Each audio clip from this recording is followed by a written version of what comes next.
우리가 요나를 보면서 하나님을 믿고 살아가지만 참 변하지 않는 게 인간이고, 또 불순종이 순종보다 훨씬 더 많은 것이 인간이다, 이런 생각을 하게 됩니다. 그러므로 이 요나의 이야기는 나 자신의 이야기다라는 것을 명심하고 묵상할 수 있어야 되는데, 그럼에도 인간의 불순종보다도 하나님의 집념이 훨씬 더 늘 강했습니다. 그래서 결국은 순종의 사람으로 만들어 놓고야 마시는 분이 하나님임을 또 느끼게 하는 성경이 요나서입니다. 신앙생활을 잘한다는 것은 장단이라는 게 있는데, 나의 장단이 아니라 하나님의 장단에 맞춰서 살아가는 것을 말합니다. 이 성경에 드러나 있는 하나님의 장단은 일관성이 있어서, 특별히 자녀인데도 불순종을 행하는 사람이 있잖아요. 그래서 그런 사람들을 어떻게 하나님의 장단에 맞추어 다스리시고 또 섭리하시느냐, 이런 것을 우리가 성경을 통해서 알 수 있는데, 이 순종이라는 건 결국은 이 하나님의 장단, 하나님의 박자, 하나님의 음률, 여기에 나를 이렇게 조율해서 맞출 수 있는 그런 모습을 의미합니다. 우리 젊은이 이제 예배가 있는데, 가끔 이제 제가 보면 젊은이 예배 찬양 시간에 늘 이렇게 드러나는 아주 지독한 음치가 있어요. 그 수십 명이 예배를 드리는 가운데도 꼭 그 소리는 들립니다. 그 친구는 남들보다 훨씬 큰 소리고 완전히 틀린 그리고 완전히 틀린 박자로 찬양을 하는데, 그 딱 한 명이 악보에서 벗어나서 자기 장단에만 맞춰서 노래를 부르다 보니까 다른 사람들의 귀를 이렇게 계속 거스르게 하는 거예요. 물론 이제 그 열심의 마음 중심은 하나님께서 다 받으시겠죠. 가만히 생각해 보니까 하나님을 거스린다는 것은 자기 장단을 계속 주장하는 거예요.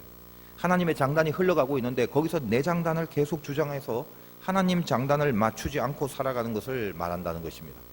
오늘 이 말씀을 통해서 요나처럼 우리도 불순종하기 쉬운 연약한 사람들인데, 이 불순종하는 인간을 조율하시는 그런 하나님의 장단이 어떤 건지, 이 장단에 대한 특성이 뭔지 두 가지를 말씀 가운데 살펴보도록 하겠습니다. 첫째는 두 번째 기회에 승부를 거시는 장단이 있다는 것입니다. 두 번째 기회에 승부를 거신다. 오늘 1절 보겠습니다. 여호와의 말씀이 두 번째로 요나에게 임하니라 이르시되, 이렇게 돼 있죠. 장단이라는 것은 박자가 있습니다. 강한 박자도 있고 약한 박자가 있는데, 인생이란 것도 그 영적인 리듬이 있잖아요. 떨어질 때도 있고 높아질 때도 있지만, 중요한 것은 그 중요한 부분이 있다는 거예요. 거기서 반드시 부각을 시켜야 되는 장단이 있다는 것입니다. 사람이 연약한 고로 누구나 불순종을 하게 되는 경우는 있습니다. 그런데 하나님은 한 번의 불순종으로 모든 것을 평가하지는 않습니다. 요나도 니느웨에 가서 복음 전하라, 이게 첫 번째 말씀이었죠. 그런데 이 첫 번째 말씀의 불순종함으로 깊은 바다 물고기 뱃속에서 하나님께 기도를 하게 하나님이 만드십니다. 그리고 나서 동일한 말씀, 또 니느웨로 가라는 것을 두 번째로 명하십니다. 그게 오늘 본문 3장입니다. 그래서 1장에서 그 말씀을 명할 때와 3장에서 명할 때는 2장 물고기 뱃속을 거친 전후기 때문에 상당히 차원이 다릅니다. 1장 3절에는 어떻게 표현되어 있습니까? 그러나 요나가 여호와의 얼굴을 피하려, 하나님의 얼굴을 피하려고 일어났습니다. 왜? 피해서 다시스로 가려고. 하나님이 말씀을 내렸는데 그러나로부터 시작하죠. 이 옆적인 그 접속사인데, 하라고 했다 하나님이, 그러나 안 했다. 자기 장단 맞추는 거죠. 그런데 오늘 이제 2장을 통과한 3장에 와서 3장 3절에는 요나가 여호와의 말씀대로 일어나. 아까는 말씀과 반대 방향으로 일어나고 지금은 말씀대로 일어나. 그래서 이 부분은 요나가라고 할 때 그 앞에 그러나라는 접속사가 1장 3절처럼 동일하게 쓰여 있지 않습니다. 하나님의 장단을 맞추게 됐다는 거예요. 만약 요나서 전체가 신앙적으로 오늘날까지 전해져 내려오는 이유가 있다면 바로 이겁니다. 오늘 이 두 번째 기회를 요나가 받았을 때 두 번째 기회에 승리했던 사실이죠. 이 두 번째 기회에 승리했던 사실이 없었다면 요나서는 우리에게 읽혀지지 않았을 것입니다. 우리도 살다 보면은 신앙으로 산다 하지만 늘 첫 번째 실패를 경험하게 됩니다. 분명히 해야 되는 건데 하려고 했는데 안 하게 되는 게 있고, 안 해야 하는 건데 해버리고, 그러고 나면 속으로 편하지가 않아요. 요나처럼 자기 자신이 지금 하나님 앞에 불순종했다는 것을 알고 있습니다.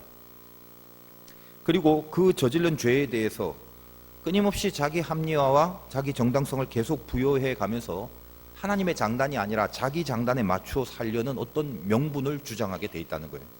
요나도 마찬가지죠. 그냥 불순종한 게 아니라 죄인 줄 알면서도 내가 저 이방 백성 우상 섬기는 나라 저들을 위해서 왜 복음을 전해?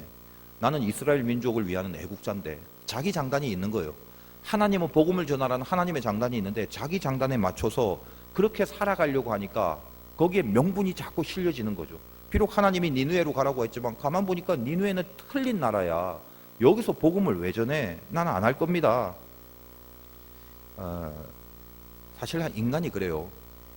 사실은 머리가 굉장히 나쁜 게 인간인데 어떻게 하나님의 깊이를 따라갈 수 있겠습니까? 그런데도 자기가 저지른 불순종에 대해서 정당화하는 이 핑계대고 합리화하는 머리는요, 다 천재들이에요.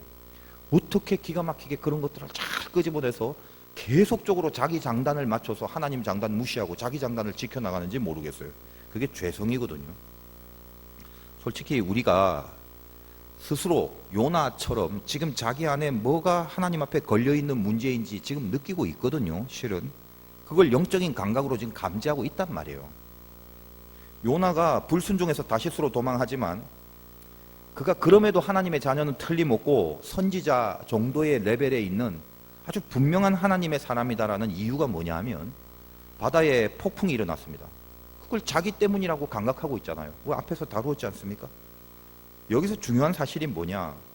아직 요나가 어떤 명분 때문에 하나님의 장단을 맞추지 않고 자기 욕심, 자기 바람의 장단을 맞추고 있다 할지라도 그 고집 속에서 지금 내가 내 장단에 춤추고 있구나, 하나님 장단을 무시하는구나 라는 것을 속으로 감지하고 있다는 것입니다. 그러니까 폭풍이 일어날 때 뭐라고 그래요? 이게 다 자기 때문이다라고 바로 고백을 해버리지 않습니까? 만약 그런 감각조차도 없다면 그건 진짜 구제불능이죠.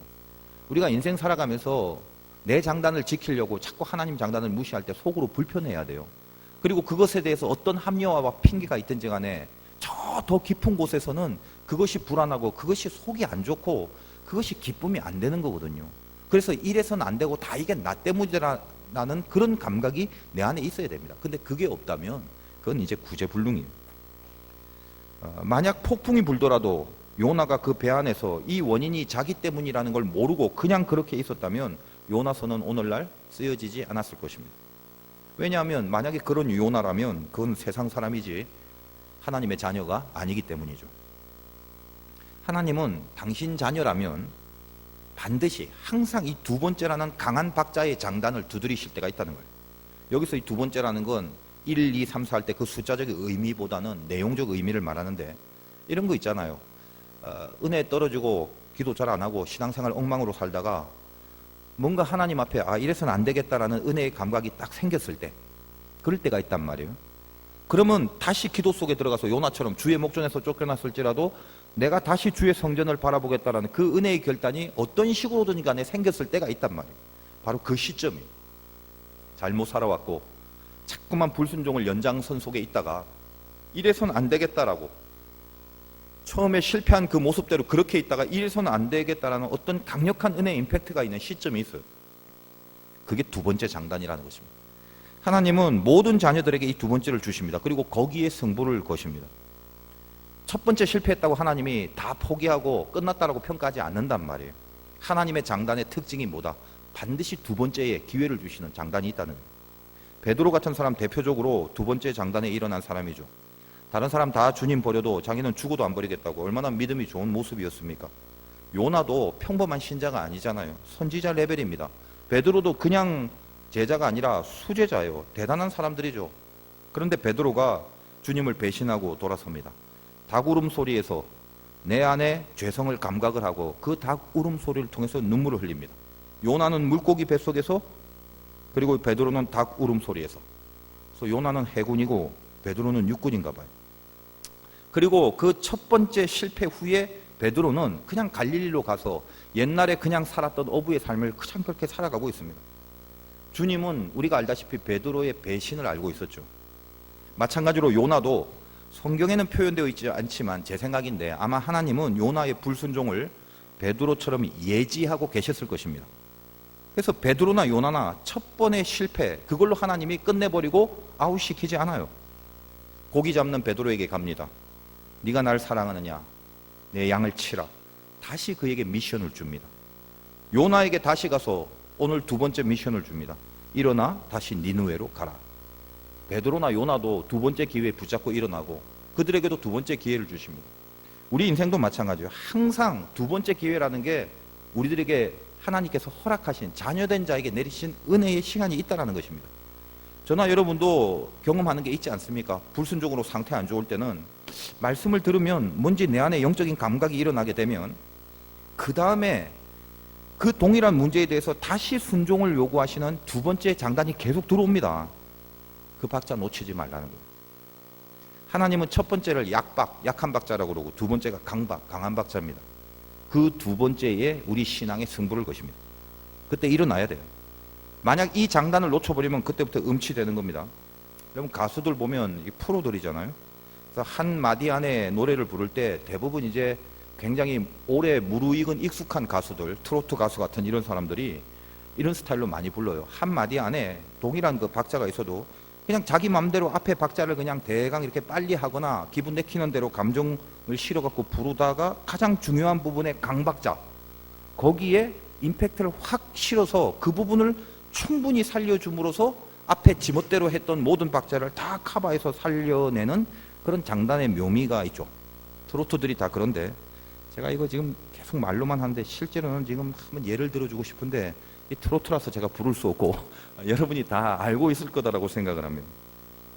하나님 장단은 이 두 번째가 강박이에요. 여러분 오늘 예배가 혹시 여러분이 불순종하는 인생이 있고 그렇게 결단했지만 또 실패해갖고 계속 그것이 방치된 상태로 있다면 뭔지 몰라도 여러분 마음속에 성령께서 지금 침투에 들어가셔서 내가 두 번째 기회로 다시 일어나는 그 시간을 잡아야겠다라고 그렇게 결단하고 다시 일어날 수 있는 은혜가 있기를 바랍니다. 기도하고 일어나셔야 돼요. 이제 혹자는 이러죠. 기도하고 있는데요. 네. 더 간절하게, 더 뜨겁게 하십시오. 그렇게 뜨겁게 간절하게 하고 있는데요. 네. 그럼 계속 하십시오. 언제까지요? 그 문제를 물고기가 토해낼 때까지, 그리고 두 번째다 싶을 때 그때 바로 붙잡고 일어나시기 바랍니다. 절대로 방치하면 안 됩니다. 방치하다가 결국 나중에 미끄러져 가면 회복이 안 될 정도로 깊은 수렁에 빠질 수가 있습니다.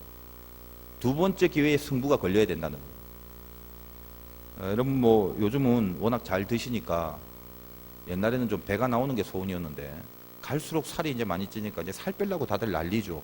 그래서 웬만큼 운동 좀 합니다. 운동하고 살 빼려고 뭐 헬스장도 많으니까 1년치 딱 끊어 놓죠. 그러다가 처음에 마음 잡고 이제 한두 번 나가다가 힘들죠. 안 하다 하니까 좀 쉬자 슬슬 방치하다가 정신 차려 보니까 12월이네요. 그죠? 그러니까 1월에 끊었던 게 벌써 12월까지. 그때 1월, 2월에 힘들었을 때 난 나가야 되는데 그때 나갔어야 된단 말이에요. 우리 교회 그 정 목사님 요즘 굉장히 멋있어졌다고 난립니다. 그 살을 많이 뺐어요.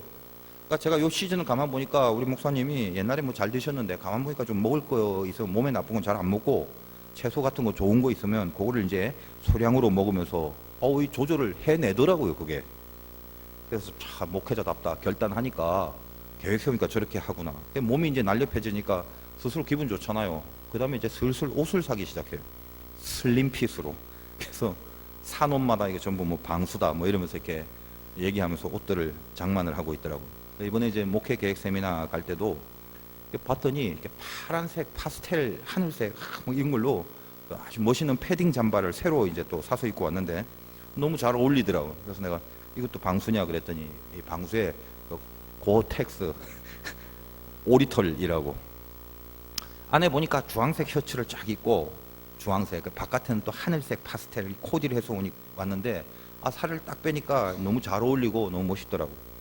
나중에 이제 우리 목회 계획 세미나 가서 실내에서 이제 회의해야 되니까 옷을 이렇게 딱 벗는데 분명히 아까 봤을 때 안에 게 주황색이었는데 갑자기 옷이 흰색이 된 거예요. 이상하다. 어떻게 이렇게 갑자기 갈아입었나 싶었는데 알고 보니까 오리털이 안에서 다 빠져나와 갖고요. 이 안에 옷이 색깔이 죄다 흰색이 돼버려. 하루 종일 오리털 뜯어내다가 아마 회의도 못하고 결국 포기하고 이제 다른 옷으로 갈아입더라는 거예요. 그래도 그렇게 슬림해진 게 얼마나 귀합니까? 그걸 해내잖아요. 여러분이 어떤 말씀을 듣고 어떤 통로로 주의 말씀을 접하든지 간에 안에서 은혜가 임했다. 내가 불순종한 게 있고 이게 아닌데라고 생각하는 부분이 분명히 있고 빨리 이걸 한번 치고 가야 되는데 올라가야 되는데 하는데 그게 안 되고 있다가 어떤 순간 안에서 이 은혜가 이렇게 확 임하는 순간이 있단 말이에요. 다시 니느웨로 가라라고 그렇게 요나에게 말하듯이 그것을 하나님의 두 번째 기회로 만들어 버려야 돼요. 거기에 신앙의 승부를 거는 거, 그리고 그런 하나님의 장단에 맞출 수 있는 거, 그때 비로소 주님과 동행하는 역사가 가능해집니다. 그래서 여러분이 오늘 이 예배 가운데 혹시라도 하나님과 자꾸 멀어져 있는 자기만의 감각들이 있습니다. 이러면 안 되는데, 다시 이 부분은 해내야 되는데, 이런 것들을 자꾸 지속하게 오래 방치하지 마시고요. 말씀 속에서 뭔가 꿈틀거림이 있다면 이걸 하나님의 두 번째 기회로 확 잡아야 돼요. 다시 일어나리라. 그리고 하나님이 두 번째 기회를 줬을 때는 하나님의 기대가 굉장히 강하게 걸려 있습니다. 그거 붙잡고 일어나는 거예요. 다 하나님 앞에 쓰임받는 사람, 두 번째 승부를 걸고 일어난 사람들입니다. 여러분, 오늘 예배가 여러분에게 두 번째 기회로 들어오는 힘이 되시길 바라요. 다음에 또 하나, 두 번째로는 하나님 장단의 성격은 어설픈 순종도 사용하신다는 거예요. 어설픈 순종을 사용하시는 하나님의 마음 참 귀합니다. 신앙이라는 건 사실 온전해야 좋잖아요. 온전한 것이 분명한 것이고. 근데 우리 약하잖아요. 약하니까 100% 온전하지 못할 때가 훨씬 더 많습니다. 근데 가끔 보면 이제 이런 사람들이 있어요. 야, 나는 그렇게 그 정도로 할 바에야는 아예 안 하고 말지, 아싸리 하게, 이렇게 그 정도 수준은 차라리 안 하는 게 낫다, 그렇게 얘기를 하는 사람이 있단 말이에요. 때로는 어떤 경우엔 그게 맞는 말이 될 수도 있습니다. 그런데 신앙의 세계, 이 영적인 세계 속에 들어오면 그것처럼 잘못되고 틀린 생각이 없어요. 인간이 스스로 얼마나 연약한지 몰라서 하는 말인데, 저는 이 어설픈 순종이라는 것도 하나님이 순종으로 여겨주신다는 것이 얼마나 감사한지 몰라요. 저 자신의 개인의 경험도 그렇고 성경을 봤을 때도 하나님은 이 어설픈 순종조차도 분명한 순종으로 하나님께서 온전히 사용하시더라는 거예요. 여러분, 대표적인 예가 기드온이잖아요. 기드온 하면 늘 강한 용사인데, 애초부터 강한 용사로 불림받은 사람이지만 우리가 성경에서 알다시피 기드온은 어때요? 처음 불림받을 때 절대로 강한 용사답지 못했습니다. 미디안에게 빼앗길까봐 배는 고파서 밀을 까먹어야 되는데 두려워 덜덜 떨면서 포도주 틀 속에 들어가서 혼자 막 이리저리 누구 오나 망보면서 이 손에서 밀 까듯이, 그래서 근근히 먹었던, 그런 얼마나 소심하고 두려움이 많은 사람입니까? 그래서 처음에 이 기드온에게 가서 하나님이 너는 강한 용사다라고 해놓고 이것저것 기적을 보여주는데도 사실 잘 믿지 못해요. 연약하다 보니까. 그래서 뭐 처음엔 양털에만 이슬을 내리게 해달라고 해줬더니 좀 이상한데, 그럼 이번엔 양털 빼고 땅에만 내리게 해달라고 해서 그것도 해주고, 그런데도 잘 못 믿는단 말이에요. 어떤 강력한 용사의 믿음이 아니죠. 굉장히 어설픈 신앙입니다. 그리고 하나님이 어떤 미션을 주기 전에 그 기드온에게 제단을 쌓아놓고 불을 내리는데, 그 장면이 사사기 6장 21절에 이렇게 되어 있습니다. 여호와의 사자가 손에 잡은 지팡이 끝을 내밀어 고기와 무교병에 대니 불이 바위에서 나와 고기와 무교병을 살랐고 여호와의 사자는 떠나서 보이지 않나. 자, 이게 어떤 말이냐면, 손에 잡은 지팡이가 기드온을 상징합니다. 네가 어떻게 쓰임 받는 줄 아냐. 이제부터 불이 지팡이에서 나옴직한데, 하나님의 사자가 지팡이를 들고 제단에 딱 대니까 불이 지팡이에서 나오는 게 아니라 그 바위에서 나와서 제단을 살라버리는 것입니다. 여기 기드온의 강함에 대한 가장 중요한 개념을 설명하고 있다는 거예요. 지팡이가 강한 게 아닙니다. 지팡이가 손에 붙들리면 현장에서 불이 나온다는 거예요. 우리가 하나님 앞에 붙들리면 내 현장을 내가 강해서 바꾸는 게 아니라 하나님의 불이 그 현장에 역사한다는 겁니다. 이건 모세의 이론도 마찬가지죠. 평생 자기 힘으로 살려고 하다가 하나님 앞에 붙들리는 그 힘으로만 온전히 쓰임 받으려고 할 때, 그때 바다가 갈라지고 하나님의 귀한 역사들이 그때 나타나는 거거든요. 여전히 그때도 모세는 힘없는 늙은이에 불과했을 것입니다. 이 미션을 기드온이 처음 받습니다. 너는 이제 강한 용사로 살 거니까 산에 올라가서 바알과 아세라 신상을 다 찍어버리라고. 그 얘기를 들었을 때 기드온에게 좀 고민이 많아, 걱정이 되고 불안할 것 아닙니까? 하나님이 지금 이렇게 보여준 기적이 많지만 사실 웬만한 사람이면 그 정도 기적을 봤으면, 네 알겠습니다, 이제 강한 용사 출동합니다, 그리고 이제 보란듯이 올라가서 탁 순종하는 멋있는 모습이 나타나야 되거든요. 그런데 역시 연약했습니다. 부족했습니다. 그래서 그 연약한 믿음 때문에 내가 혹시 이거 하다가 들키고 잡혀 죽는 거 아닌가, 그런 생각이 들죠. 근데 바로 그때가 굉장히 중요합니다. 우리도 마찬가지예요. 믿음이 아직 무르익지 않았어요. 그러니까 내가 생각해도 긴가민가 하고 굉장히 좀 어설퍼요. 근데 거기에 주님의 말씀이 떨어집니다. 우리는 늘 그렇거든요. 지금 여기 완벽한 믿음으로 하나님 말씀 받는 사람이 어디 있어요? 웬만큼 다 어설픈 가운데 근데 하나님의 말씀이 떨어진단 말이죠. 포도주 틀 속에서 밀을 까는 듯한 믿음밖에 없는데 거기에서 하나님이 은혜를 보여주고 너는 가서 산당에 있는 바알과 아세라를 찍으라고 그렇게 말씀을 딱 주잖아요. 그럴 때 어떤가? 힘든단 말이에요. 그게 쉽게 되지 않습니다. 하나님, 제가 뭐 당신 뜻은 내가 이제 익히 알겠는데, 그리고 뭐 살아 계신 것도 가만 보니까 알겠네요. 근데 제가 아직 믿음이 무르익지 못하고 좀 약한 거 아시죠? 그러니까 막 이건 내가 좀 나중에 좀 믿음 좀 좋아지고 좀 실력이 좀 붙고 그리고 좀 여건과 환경이 되면 내가 이제 그때가 되면 이 산에 있는 우상뿐만 아니라 그냥 온 땅에 있는 신상들 내가 죄다 찍어버릴 테니까 아직은 좀 기다려 주세요. 저는 하려면 온전히 다 하지 뭐 이렇게 뭐 두려워하고 불안해하고 뭐 그 정도 이 산 뒷산에 이런 거 차라리 안 합니다. 그렇게 기도원이 나갔나요? 그러지 않았다는 거예요. 우리 죄성이 뭐냐면 나중에 갖춰주고 모든 것이 갖춰지고 여건되면 그때 한다는 거예요. 100% 핑계입니다. 그거는. 우리들의 실력이 좋아질 만한 때가 앞으로 있을 줄 아십니까? 앞으로 찾다가 내일 죽을 수도 있어요. 갑자기. 나중에 하겠다는 것은 앞으로 계속 안 하겠다는 것에 대한 명분일 뿐입니다. 하나님이 기드온을 강한 용사라고 그렇게 한 이유가 뭐죠? 진짜 기드온의 믿음이 온전하고 강해서가 아니죠. 저는 이 기드온 부분에서 가장 심금을 울리는 찐한 장면이 하나 있어요. 그게 그 미션 받았을 때 기드온의 모습이거든요. 산당에 우상 찍어버리라고 했을 때 사사기 6장 27절에 이렇게 되어 있습니다. 기드온이 그가 여호와의 사자인 줄 알고 이르되 슬프도소이다 주 여호와여 내가 여호와의 사자를 대면하여 보았나이다 이렇게 고백을 하고 그 미션을 그 다음에 받고 27절로 가면 이에 기드온이 종 10사람을 데리고 여호와께서 그에게 말씀하신 대로 행하되 그의 아버지의 가문과 그 성읍 사람들을 두려워함으로 이 일을 감히 낮에 행하지 못하고 밤에 행하니라. 저는 이게 참 은혜가 됩니다. 결국 하잖아요. 결국 어설퍼도 약해도 결국 순종하죠. 연약한 만큼 그래도 순종하는 자리로 갑니다. 예를 들면 하나님이 그렇게 얘기했을 때 나는 강한 용사니까 다 나와라 하고 데리고 가서 대낮에 자 봐라 난 기드온이다. 내가 바알과 아세라를 다 찍는 사람이다. 이랬으면 얼마나 폼나고 막 간지나고 멋있고 그러잖아요. 근데 안 해요. 왜? 못해요. 그렇게 두려우니까. 근데도 아유 못해 먹겠습니다 하고 안 하는 게 아니라 밤에 몰래 가갖고 순종하는 거예요. 이게 얼마나 가녀린 순종입니까? 근데 이게 아무리 어설퍼 보여도요 하나님은 이 기드온의 순종을 사용하셨다는 거예요. 그게 하나님의 장단입니다. 그 하나님의 장단에 맞출 수 있는 그 모습이 순종이란 말이죠. 오늘도 요나에게 두 번째 말씀이 임했습니다. 기드온과 마찬가지예요. 요나가 이 말씀 붙잡고 이제 물고기 뱃속에서 회심도 했으니까 100% 온전한 모습으로 순종한 것 같습니까? 그렇지 않단 말이에요. 이 물고기 뱃속에서 회심하고 은혜를 받았으면 우리 생각에는 이제 드디어 요나는 옛날 사람이 아니라 강력하고 온전한 순종의 선지자가 돼서 이제 실력이 다 갖춰졌을 거다. 니느웨에 가서 하나님의 뜻대로 엄청나게 열정적으로 그리고 저들의 회심을 진심으로 바라면서 진짜 선지자다운 복음 선포를 했을 것이다. 이렇게 상식적으로 생각할 수 있습니다. 그러나 전혀 아니올시다요.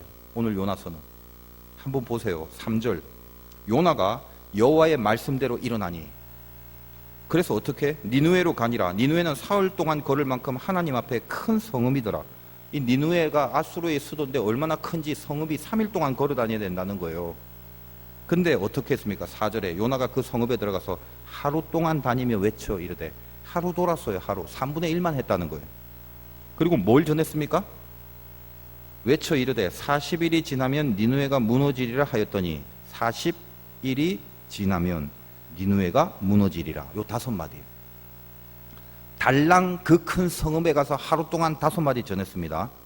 근데 요나가 만약에 말씀을 전할 때 야 너희들 이게 잘못되고 하나님 말씀에 빗대어 저것도 좀 고쳐야 되고 이 부분도 잘못됐으니까 빨리 돌이키고 이건 이렇게 수정하고 그런 거 한마디도 안 해요. 5마디. 40일이 지나면 니느웨가 무너지리라.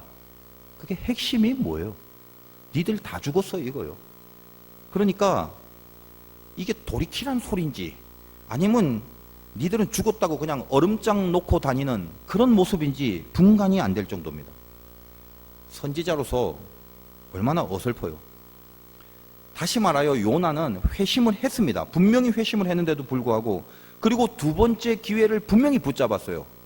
그래서 순종의 자리로는 갔다는 거예요. 온전하지 못하지만. 이게 굉장히 중요한 것입니다. 우리는 이 요나의 마음을 어떻게 간파할 수 있냐면, 이제 나중에 다루겠지만 4장 1절에 이 니느웨에서 엄청난 회심이 다 일어나니까 자기도 깜짝 놀랐겠죠.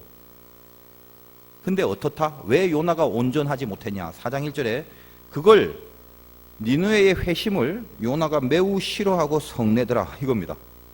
자기도 알죠. 하나님 자비하시니까 니느웨 백성이 회개만 하면 하나님 다 용서하시고 그 앗수르에 내릴 심판을 거두실 거를 선지자가 왜 몰라요? 다 알죠. 그래서 전하기 싫은 거예요. 그러니까 그냥 야 니들 다 죽었대. 그냥 그렇게만 하루 정도 하고 끝내버린 것입니다. 그러나 중요한 게 뭐예요? 니느웨의 회심이 못마땅한 거기 때문에 그랬지만 1장과 3장의 차이는 뭐다? 1장은 전하라 했는데 그러나 안 전했다고, 3장은 전하라 했는데 결국은 전했다죠. 가로 열고 어설프고 불완전하지만 이렇게 되는 것입니다. 중요한 게 뭡니까? 하나님이 바로 이 어설픈 순종을 모조리 사용하신다는 거예요. 불이 지팡이에서 나오는 게 아니라 제단 바위에서 나왔다는 게 기드온의 사건이라고 그러지 않았습니까? 그런데 이 니느웨도 동일하게 현장에서 불이 일어나듯이 상상할 수 없는 초유의 회개의 바람이 일어나 버렸어요. 여러분 이 내용을 읽으면 느끼겠지만 말이 안 되는 회심이 일어납니다. 당시 니느웨가 앗수르의 수도라고 그랬는데 역사적 시점상 어떤 정황이었냐면 앗수르가 굉장히 열악해 있을 때 또 설상가상으로 전염병이 돌아서 전 백성들에게 큰 피해가 입혀져 있는 상태였어요. 더군다나 가장 큰 계기 일식이 일어나는 바람에 한동안 어둠이 엄습해서 저들의 마음속에 엄청난 두려움과 불안함이 생기면서 아주 가난한 심령이 돼버렸어요. 하나님이 그걸 아시고 복음의 기회를 니느웨에게 베푸신 거죠.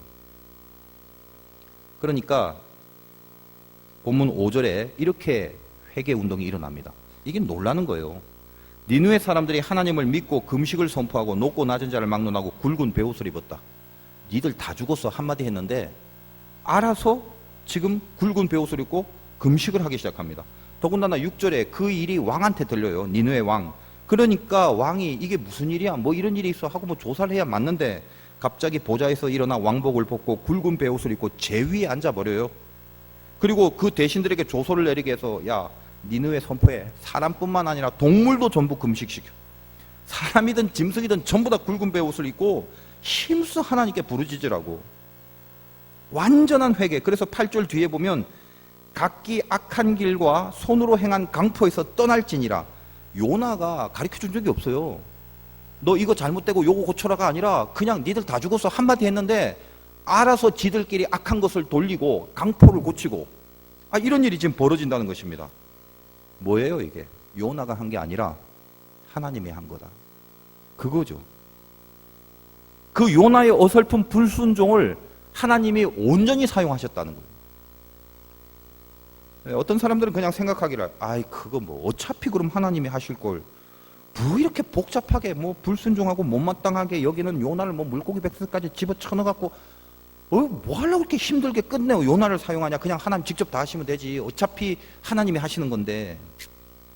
여러분이 하나님을 정말 잘 알아야 돼요. 오늘도 혹시 초보자들, 초신자들 하나님 잘 모르는 사람은 하나님을 잘 이해하시기 바라요. 우리 교회도 지금 이제 카페에서 예배드리지만 젊은 부부들이 참 많아져서 감사한데 애들 키우잖아요. 애들 얼마나 힘들게 키워요. 옛날엔 뭐 10명도 그냥 대수롭지 않게 키우는데 요즘은 한 명도 낑낑거린다 이 말이지.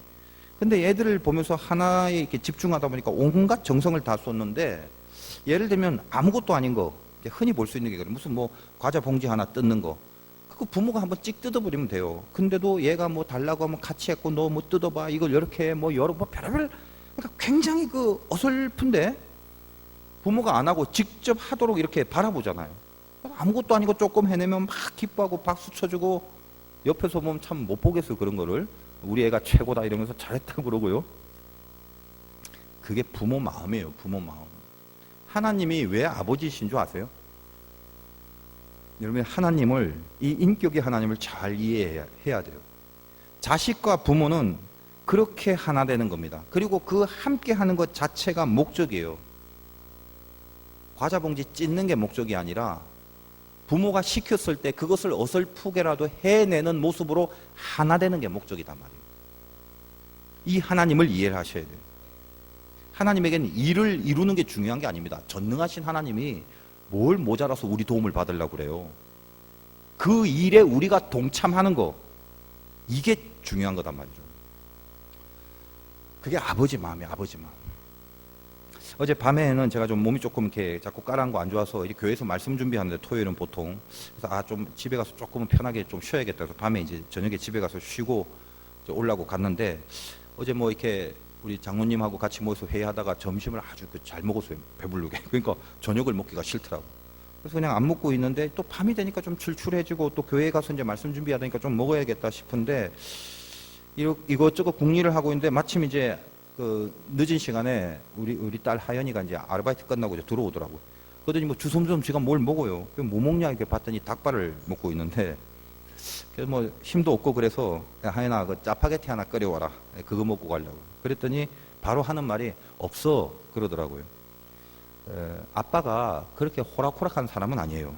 그 얘는 그런 게 있어요. 옛날에 이제 제가 짐이 좀 있어서 저희 사택이 그 주차 공간이 별로 없다 보니까 어떻게 하다 이제 지하 3층에 가서 간신히 이제 파킹을 하면 그 엘리베이터가 없습니다. 그러면 이제 짐이 있으면 계단을 이렇게 올라오는 게 굉장히 힘들거든요. 그래서 어느 정도 짐이 있으면 아예 안 내려가고 지상에다가 딱 대놓고 짐을 일단 내리는데 그때 이제 집에 전화를 하는 거예요. 그래서 하연이가 이제 전화를 받으면 야 하연아 내려와서 짐 좀 들고 올라와라. 그러면 이 딸내미가 바로 오빠 아빠가 내려오래 이렇게 보내요. 그럼 내려오는 건 결국 성유예요. 뭔지도 모르고 덜렁덜렁 이제 내려오는 거죠. 내가 얘를 왜 모르겠습니까? 이미 다 파악하고 있는데 짜파게티가 바로 없다라는 말 저는 안 믿어요. 그래서 이제 찬장 문을 열어보니까 그 짜파게티가 이렇게 이때 가득해요. 그래서 야 여기 다 있다 얼른 끌어와라. 그래서 이제 어젯밤에 이제 하연이가 끓여온 짜파게티를 하나 먹고 이제 교회로 와서 말씀 준비하고 있었는데 어설프더라도 순종을 해야 되는데 얘가 끝까지 짜파게티가 있는 줄도 알면서 불순종을 했다. 얘는 용돈 주고 싶은 마음 하나도 없습니다. 그렇게 되면 어설퍼도 온전치 못해도요 결국 어떤 방법으로든 순종으로 드라이브 해 가시는 게 하나님 아버지세요. 사랑한다? 뭘로 확인해요? 하나밖에 없다고요. 자발성. 내가 얘를 사랑하고 내가 하나님을 사랑한다면 그 하나님을 사랑하는 걸 뭘로 나타낸다? 자발성으로 나타내야죠. 폭력으로, 협박으로 묶어놓고 때려 패면서 사랑 안 할래? 이게 무슨 사랑이에요? 그리고 그런 사랑 받아내봤자 그 기분 좋겠어요? 정신병자가 받는 사랑이지. 정말 내가 하나님을 사랑한다는 것은, 그리고 하나님이 그걸 느끼게 하기 위하여 우리에게 필요한 건 뭐냐? 어설프더라도 자발성이 있습니다. 그래서 이 어설픈 순종도 하나님께서 순종으로 여기시고 그 순종을 모조리 사용하시는 거예요. 요나의 이 어설픈 불순종 하나님이 온전히 사용하셨잖아요. 니누의 전 성이 완전히 초토화되는 회개의 바람이 붑니다. 요나도 깜짝 놀랐을 거예요. 그리고 지도 알아요. 내가 한 게 아니구나. 이번 캄보디아 우리 성탄행사의 교우님들이 무명의 연보로 1200불 정도가 모여졌습니다. 그것으로 이제 쌀 나눠주고 또 현지 교회 2군데에서 주민들 다 초청해서 성탄행사를 하고 복음을 전했어요. 뭐 우리 중에 연보는 이제 고린도후서를 강의하면서 우리가 이 말씀을 좀 청종하고 따르자라는 취지에서 했는데 뭐 액수로 따지면 적게 한 사람도 있고 많게 한 사람도 있겠죠. 무명으로 했으니까 그건 하나님만 아시겠죠. 그러나 좋고 많음이 중요한 게 아니라 적어도 말씀이 선포됐을 때 그 말씀에 순종하여 적게라도 어떤 순종의 손길들이 있었다면 하나님은 그 적은 손길을 통해서라도 이루실 걸 다 이루시는 분이라는 걸 알게 됩니다. 성탄 행사를 위해서 딱 필요한 만큼 우리가 거둬줬어요. 그래서 만불 그 선교사님이 필요한 그 성탄 행사를 드리고 더군다나 딱 우리가 필요한 연보 정도가 거둬졌는데 덤으로 우리 선교사님 차량까지 그것을 헌물할 수 있도록 우리가 낸 그 일반 연보 외에도 또 다른 루트 또 다른 분 그런 것들을 통해서 그 이루고자 하시는 그분의 뜻을 반드시 이루신 하나님을 제가 봤습니다. 우리가 한 게 아니라 하나님이 하신 것을 느끼게 하는 거죠. 조그만 순종을 모조리 이용하시는 하나님이시라는 거예요. 여러분 하나님이 어떤 분이시냐? 그분의 장단이란 게 도대체 뭐냐? 그분은 혼자 북치고 장구치고 하시는 분이 아니라 그분의 장단은요 소리꾼을 필요로 하십니다.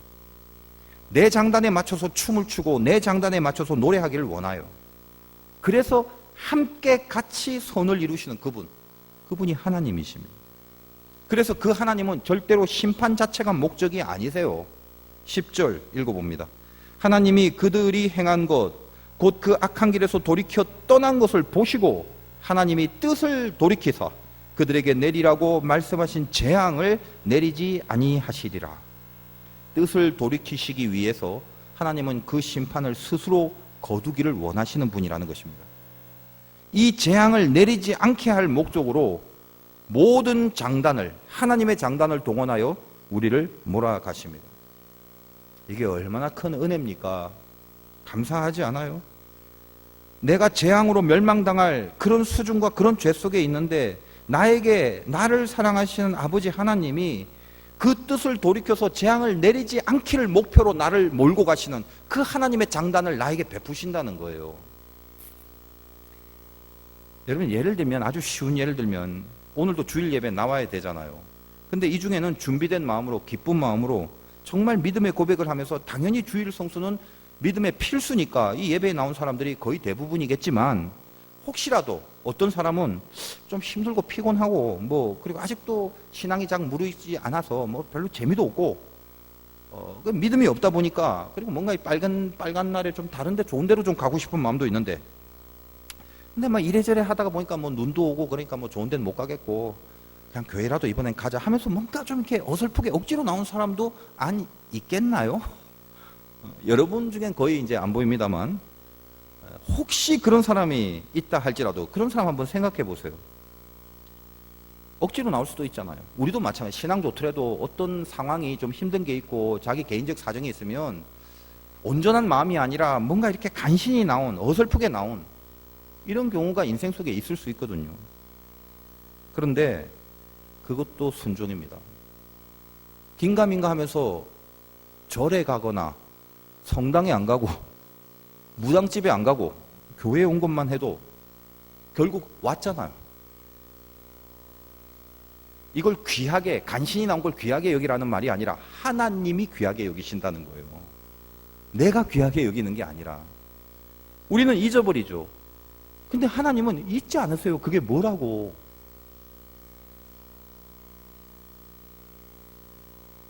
오늘 내가 이렇게 나와 있는 게 뭐가 그리 의미가 있을까? 간신히 나온 사람은 그 생각합니다. 이 한 시간, 이게 나에게 얼마나 가치가 있을까? 그렇게 생각하는 분도 있을 거예요. 좀 힘들게 나오거나 억지로 나오거나 이런 사람들. 그러나 오늘 말씀의 메시지가 무엇입니까? 비록 어설픈 순종이라 할지라도 하나님은 그것조차 사용하시고 당신의 장단 안에 우리의 이 어설픈 순종을 집어넣으신다는 거예요. 그러다 보니 자기도 모르게 뭔가 치유가 돼서 나가버리는 사건이 생깁니다. 이것이 하나님의 손대주심이라는 걸 자기는 모르고 있는데 그 역사를 만나는 경험을 하게 돼요. 생각지도 못했는데 그 문제의 해결함을 얻습니다. 야, 이게 어떻게 풀리지? 본인은 의아해요. 왜? 했던 게 어설픈 순종이기 때문에.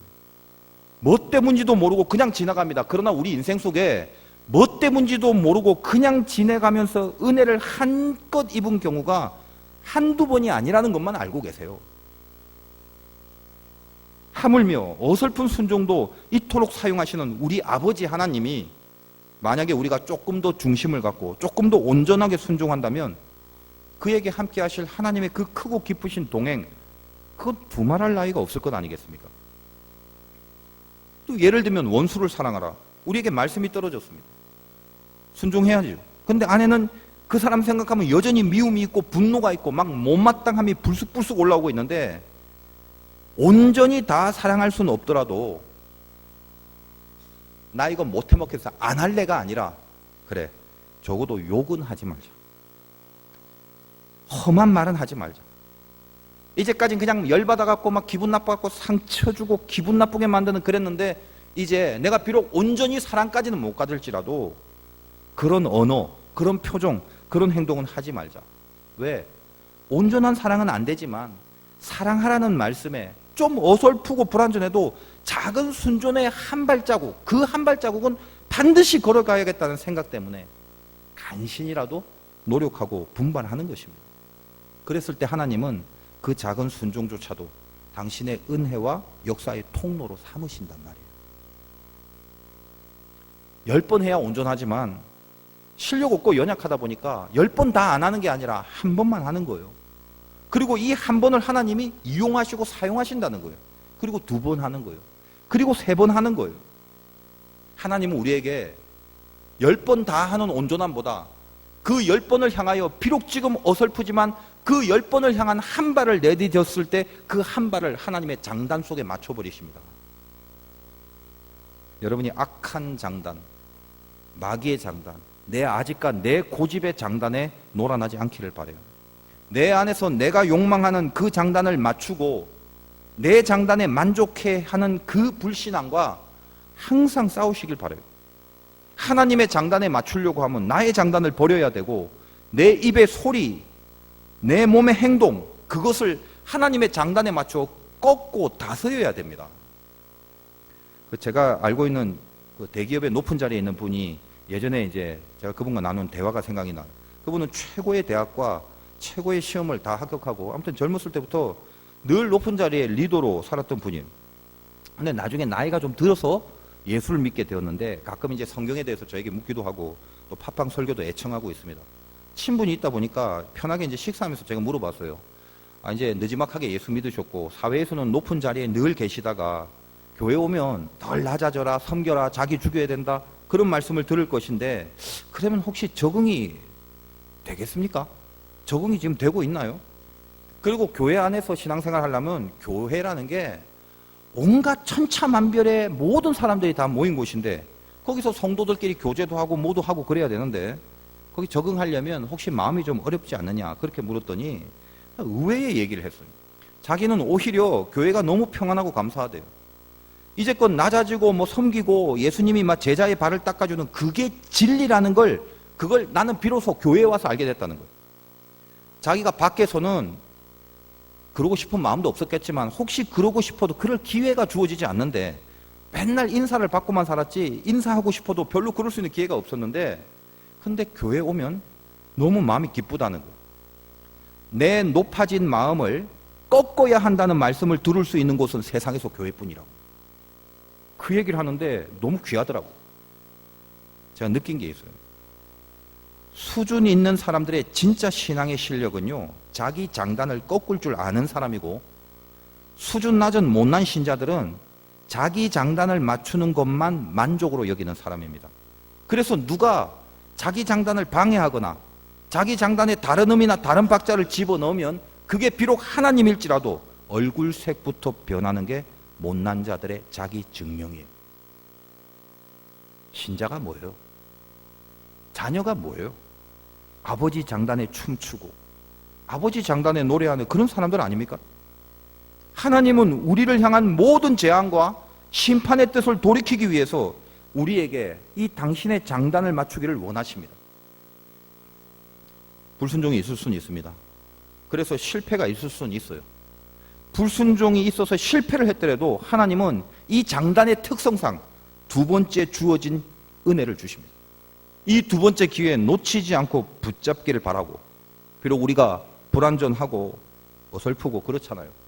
그러나 불완전하더라도 이 하나님의 장단이 들어올 때 참 어설픈 그 손짓 한 번이라도 할 수 있다면 하나님은 그것을 틀림없이 사용하시는 우리의 아버지라는 거, 그걸 잊지 마시기 바라요. 하나님의 장단에 춤출 줄 아는 믿음의 사람이 되시기를 주님의 이름으로 축원드립니다.